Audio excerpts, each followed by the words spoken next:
Leo nitakufunza salatul haja. Salatul haja ni nini? Hii ni swala ya kumwomba Allah subhanahu wa ta'ala haja yoyote, yani jambo lolote, sawa sawa ni la kidunia au ni la akhira, unamwomba Allah subhanahu wa ta'ala akupatie.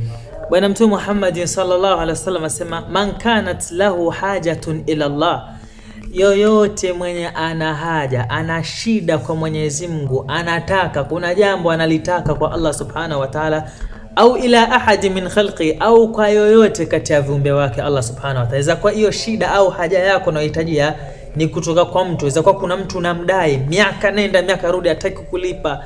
Sasa unahitaji akulipe lakini hakulipi, nafanyeje? Ndio unaisali salatul haja. Hii salatul haja iwe haja yako na Mungu Allah subhanahu wa ta'ala, au unahitaji, kuna kitu unakihitaji kutoka kwa mtu, unahitaji mume uolewe, au unahitaji mke uoe. Watu wanajichanganya kwenye hizo sala mbili, salatul istikhara na hii salatul haja. Wengine wao huomba mke kwenye salatul istikhara, na wengine huomba mume pia kwenye salatul istikhara, au kisha baadaye nasema mbona mimi sijaona kitu. Hii ni salatul istikhara. Istikhara maana yake ni kutaka ushauri, yani unaye mke unataka kumoa, lakini haujui mke huyo ni sahihi kwangu, unahitaji ushauri. Si kwamba unaomba upewe mke. Kama unaomba upewe, basi ni hii salatul haja. Ile unahitaji tu ushauri. Kuna biashara unaitaka kuianzisha, haujui biashara hii kulingana na hii sehemu itakuwa nzuri kweli, unahitaji ushauri. Ndio unasali salatul istikhara, na muomba Allah subhanahu wa ta'ala akushauri.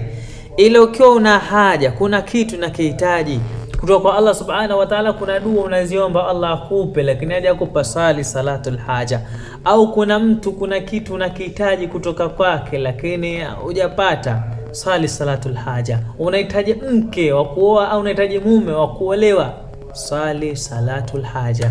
Ndio inaswaliwaje? Rasulullah Muhammad sallallahu alaihi wasallam sema, kwa mtu ana hiyo shida sasa anahitaji kutatuliwa, falyatawadha, na tawadhi udhu wake mzuri kabisa, tawadha vizuri kabisa. Thumma yusalli rak'atayn, kisha sali raka zako mbili. Na swala hii sala wakati gani? Muda wowote, muda wowote. Swala hii inaswaliwa muda wowote.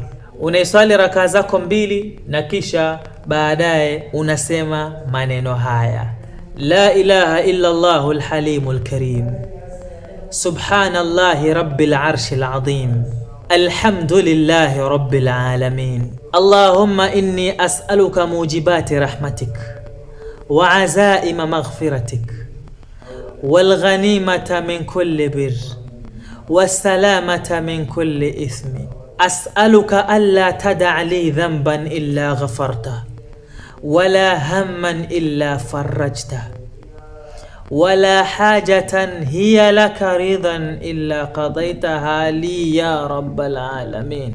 Anasema ukishasema maneno haya, kisha baada ya hapo naombe jambo lolote analihitaji, sawa sawa iwe la kidunia au iwe ni la akhira, amuombe Allah subhanahu wa ta'ala, atajibiwa dua yake.